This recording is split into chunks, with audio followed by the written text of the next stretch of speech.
ಇವತ್ತು ಅಲಸಂದಿ ಕಾಳು ಗೊಜ್ಜು ಹೇಗೆ ಮಾಡೋದು ಅಂತ ತೋರಿಸ್ಕೊಡ್ತಾ ಇದ್ದೀನಿ. ಇದು ತುಂಬ ಸುಲಭ ಮಾಡ್ಕೊಳ್ಳೋದಕ್ಕೆ, ತುಂಬ ಟೇಸ್ಟಿಯಾಗಿ ಬರುತ್ತೆ. ಖಂಡಿತ ಟ್ರೈ ಮಾಡಿ ನೋಡಿ, ನೀವೇ ಇಷ್ಟಪಟ್ಟು ಮಾಡ್ಕೊಂಡು ತಿಂತೀರಾ. ಇದನ್ನು ಹೇಗೆ ಮಾಡೋದು ಅಂತ ನೋಡೋಣ ಬನ್ನಿ. ನಾನಿಲ್ಲಿ ಅಲಸಂದಿ ಕಾಳನ್ನ ತೊಗೊಂಡಿದ್ದೀನಿ. ಇದನ್ನು ಓವರ್ನೈಟು ನೆನೆಸಿ ವಾಶ್ ಮಾಡಿ ಎತ್ತಿಕ್ಕೊಂಡಿದ್ದೀನಿ. ಈಗ ಚಿಕ್ಕದಾಗಿ ಒಂದು ಮಸಾಲೆನ ರುಬ್ಕೊಳ್ಳೋಣ. ನೋಡಿ, ಇಲ್ಲಿ ಬಾಣಲಿಗೆ 1-2 ಟೇಬಲ್ ಸ್ಪೂನ್ ಆಗೋಷ್ಟು ಎಣ್ಣೆನ ಸೇರಿಸ್ಕೊತಾ ಇದ್ದೀನಿ. ಈಗ ಎಣ್ಣೆ ಒಂದು ಸ್ವಲ್ಪ ಕಾಯಲಿ. ಅದಕ್ಕೇ ಈರುಳ್ಳಿನ ಸೇರಿಸ್ಕೊತಾ ಇದ್ದೀನಿ. 1 ಈರುಳ್ಳಿನ ಕಟ್ ಮಾಡಿ ಇಟ್ಕೊಂಡಿದ್ದೆ, ಅದನ್ನು ಸೇರಿಸ್ಕೊತಾ ಇದ್ದೀನಿ. ಹಾಗೆ ಚಿಕ್ಕದಾಗಿರೋ 2 ಟೊಮೊಟೊನ ಕಟ್ ಮಾಡಿ ಸೇರಿಸ್ಕೊತಾ ಇದ್ದೀನಿ. ಹಾಗೆ ಒಂದು ಸ್ವಲ್ಪ ಬೆಳ್ಳುಳ್ಳಿ, ಒಂದು ಸ್ವಲ್ಪ ಶುಂಠಿನೂ ಸೇರಿಸ್ಕೊತಾ ಇದ್ದೀನಿ. ಈಗ ಇದನ್ನೆಲ್ಲ ಚೆನ್ನಾಗಿ ಫ್ರೈ ಮಾಡ್ಕೋಬೇಕಾಗತ್ತೆ 1 ನಿಮಿಷಗಳ ಕಾಲ.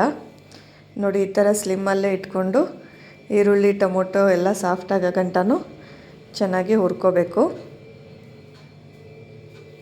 ಈ ಥರ ಮಾಡ್ಕೊಂಡು ತಿನ್ನಿ. ಬೇರೆ ಸಾಂಬಾರು ಮಾಡ್ಕೊಳ್ಳೋದಕ್ಕಿಂತ ಅಲಸಂದಿ ಕಾಳಲ್ಲಿ ಈ ಥರ ಗ್ರೇವಿ ಥರ ಮಾಡ್ಕೊಳ್ಳಿ, ತುಂಬ ಟೇಸ್ಟಿಯಾಗಿ ಬರುತ್ತೆ.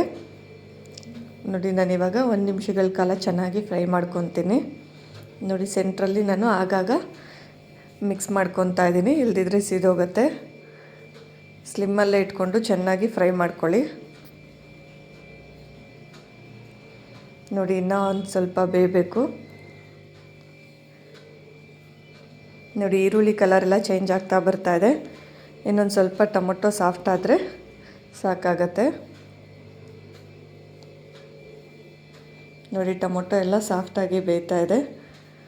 ಈ ಟೈಮಲ್ಲಿ ನಾನು ತೆಂಗಿನಕಾಯಿನ ಸೇರಿಸ್ಕೊತಾ ಇದ್ದೀನಿ, 1-2 ಟೇಬಲ್ ಸ್ಪೂನ್ ಆಗುವಷ್ಟು.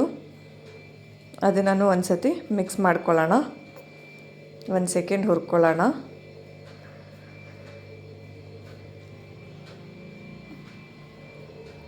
ಈ ಥರ ಪ್ರತಿಯೊಂದು ಪದಾರ್ಥನೂ ಒಂದೊಂದು ಸ್ವಲ್ಪ ಹೊತ್ತು ಹುರ್ಕೊಂಡು ಮಾಡೋದ್ರಿಂದ ಅದರಲ್ಲಿರೋ ಹಸಿ ವಾಸನೆ ಎಲ್ಲ ಬಿಡುತ್ತೆ, ಗ್ರೇವಿನೂ ಟೇಸ್ಟಿಯಾಗಿ ಬರುತ್ತೆ. ಈಗ ನಾನು ಅದಕ್ಕೇ 1 ಟೇಬಲ್ ಸ್ಪೂನ್ ಆಗೋಷ್ಟು ಗಸಗಸೆನ ಸೇರಿಸ್ಕೊತಾ ಇದ್ದೀನಿ. ಈಗ ಅದನ್ನು ಅಷ್ಟೇ 1 ಸೆಕೆಂಡು ಹುರ್ಕೊಳ್ಳೋಣ. ಸ್ಲಿಮ್ಮಲ್ಲೇ ಇಟ್ಕೊಂಡು ಹುರ್ಕೊಳ್ಳಿ.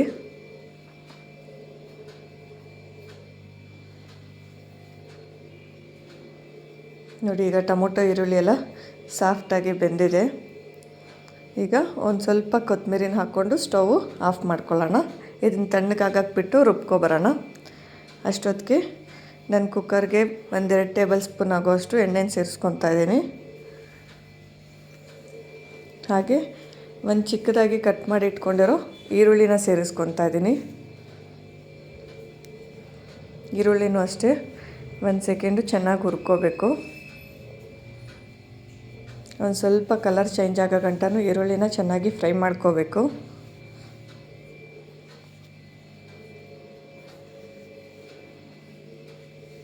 ನೋಡಿ, ಈರುಳ್ಳಿ ಚೆನ್ನಾಗಿ ಫ್ರೈ ಆಗಿದೆ, ಕಲರ್ ಕೂಡ ಬಿಡ್ತಾ ಬರ್ತಾ ಇದೆ. ಈಗ ನಾನು ಅಲಸಂದಿ ಕಾಳನ್ನ ಸೇರಿಸ್ಕೊತಾ ಇದ್ದೀನಿ. ಈ ಥರ ಒಣಗಿರೋ ಅಲಸಂದಿ ಕಾಳನ್ನೂ ಮಾಡ್ಕೋಬೋದು, ಇಲ್ಲದಿದ್ದರೆ ಹಸಿ ಅಲಸಂದಿ ಕಾಳಲ್ಲೂ ಮಾಡ್ಕೋಬೋದು. ಈಗ ನೋಡಿ, ಎಲ್ಲ ಒಂದು ಸತಿ ಮಿಕ್ಸ್ ಮಾಡ್ಕೊತಾ ಇದ್ದೀನಿ. ಎಣ್ಣೆಯಲ್ಲೇ 1 ಸೆಕೆಂಡು ಚೆನ್ನಾಗಿ ಫ್ರೈ ಮಾಡ್ಕೋಬೇಕು.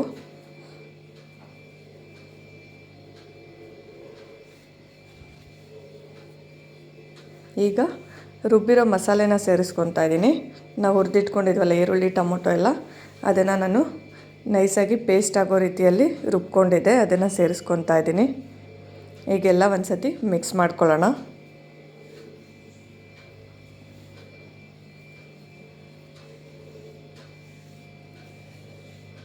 ಈಗ ಅದೇ ಮಿಕ್ಸಿ ಜಾರ್ಗೆ ಇನ್ನು ಸ್ವಲ್ಪ ನೀರು ಹಾಕಿ ಉಳಿದಿರೋ ಮಸಾಲೆನೆಲ್ಲ ಸೇರಿಸ್ಕೊತಾ ಇದ್ದೀನಿ. ನಿಮಗೆ ನೀರು ಎಷ್ಟು ಬೇಕೋ ಅಷ್ಟು ನೋಡಿಕೊಂಡು ಸೇರಿಸ್ಕೊಳ್ಳಿ. ಈ ಥರ ಪೂರಿ ಚಪಾತಿಗೆ ದೋಸೆಗೆಲ್ಲ ಸ್ವಲ್ಪ ಗಟ್ಟಿಯಾಗಿ ಗ್ರೇವಿ ಥರನೇ ಮಾಡ್ಕೊಳ್ಳಿ. ಇಲ್ಲ ಅನ್ನ ಮುದ್ದೆಗೆಲ್ಲ ಇನ್ನೊಂದು ಸ್ವಲ್ಪ ತೆಳ್ಳಗೆ ಮಾಡ್ಕೊಳ್ಳಿ. ಈಗ ರುಚಿಗೆ ತಕ್ಕಷ್ಟು ಉಪ್ಪನ್ನು ಸೇರಿಸ್ಕೊತಾ ಇದ್ದೀನಿ.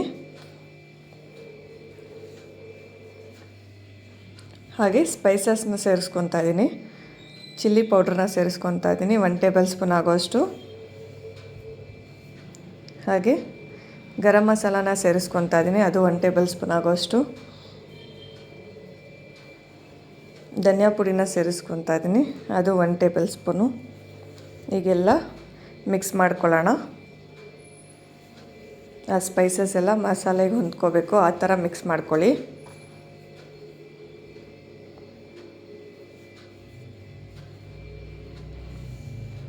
ನೋಡಿ ಈಗೆಲ್ಲ ಒಂದು ಸತಿ ಚೆನ್ನಾಗಿ ಮಿಕ್ಸ್ ಮಾಡ್ಕೊತಾ ಇದ್ದೀನಿ.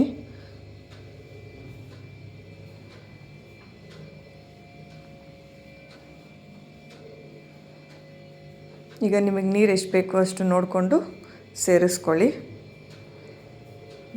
ನೋಡಿ ಈಗೆಲ್ಲ ಒಂದು ಸತಿ ಮಿಕ್ಸ್ ಮಾಡ್ಕೊಳ್ಳೋಣ. ಈ ಕುಕ್ಕರ್ ಲಿಡ್ ಮುಚ್ಚಿ ಒಂದು 4 ವಿಸಿಲ್ ತೊಗೋಬೇಕು. ಯಾಕಂದರೆ ನಾವೆಷ್ಟೇ ಅಲಸಂದಿ ಕಾಳು ನೆನೆಸಿದ್ರೂ ಜಲ್ದಿ ಬೇಯಲ್ಲ, ಅದಕ್ಕೆ 3ರಿಂದ ಒಂದು 4 ವಿಸಿಲ್ ತೊಗೊಳ್ಳಿ, ಆ ಗ್ರೇವಿನೂ ಚೆನ್ನಾಗಿ ಬರುತ್ತೆ. ನೋಡಿ ನಾನು ಇಲ್ಲಿ 4 ವಿಸಿಲ್ ತೊಗೊಂಡು ಈ ಕುಕ್ಕರ್ ತಣ್ಣಗಾಗಿದೆ, ಓಪನ್ ಮಾಡಿದ್ದೀನಿ. ನೋಡಿ ಎಷ್ಟು ಚೆನ್ನಾಗಿ ಬೆಂದಿದೆ ಅಲಸಂದಿ ಕಾಳು, ಮತ್ತು ಗ್ರೇವಿನೂ ಅಷ್ಟೇ ಎಷ್ಟು ಚೆನ್ನಾಗಿ ಬಂದಿದೆ. ಈ ಥರ ಟ್ರೈ ಮಾಡಿ ನೋಡಿ, ಖಂಡಿತ ನೀವೇ ಇಷ್ಟಪಟ್ಟು ಮಾಡ್ಕೊಂಡು ತಿಂತೀರಾ. ಇದು ತುಂಬ ಸುಲಭ ಮಾಡ್ಕೊಳ್ಳೋದಕ್ಕೆ, ತುಂಬ ಟೇಸ್ಟಿಯಾಗೂ ಇರುತ್ತೆ. ನೋಡಿ ಲಾಸ್ಟಲ್ಲಿ ಈಗ ಒಂದು ಸ್ವಲ್ಪ ಕೊತ್ತಂಬರಿನ ಸೇರಿಸ್ಕೊಂಡು ಒಂದು ಸತಿ ಮಿಕ್ಸ್ ಮಾಡ್ಕೊತಾ ಇದ್ದೀನಿ. ಈ ವಿಡಿಯೋ ಇಷ್ಟ ಆಗಿದ್ದರೆ ಲೈಕ್ ಮಾಡಿ, ಹಾಗೆ ನನ್ನ ಚಾನಲ್ನ ಸಬ್ಸ್ಕ್ರೈಬ್ ಮಾಡ್ಕೊಂಡು ಹೀಗೆ ಸಪೋರ್ಟ್ ಮಾಡಿ.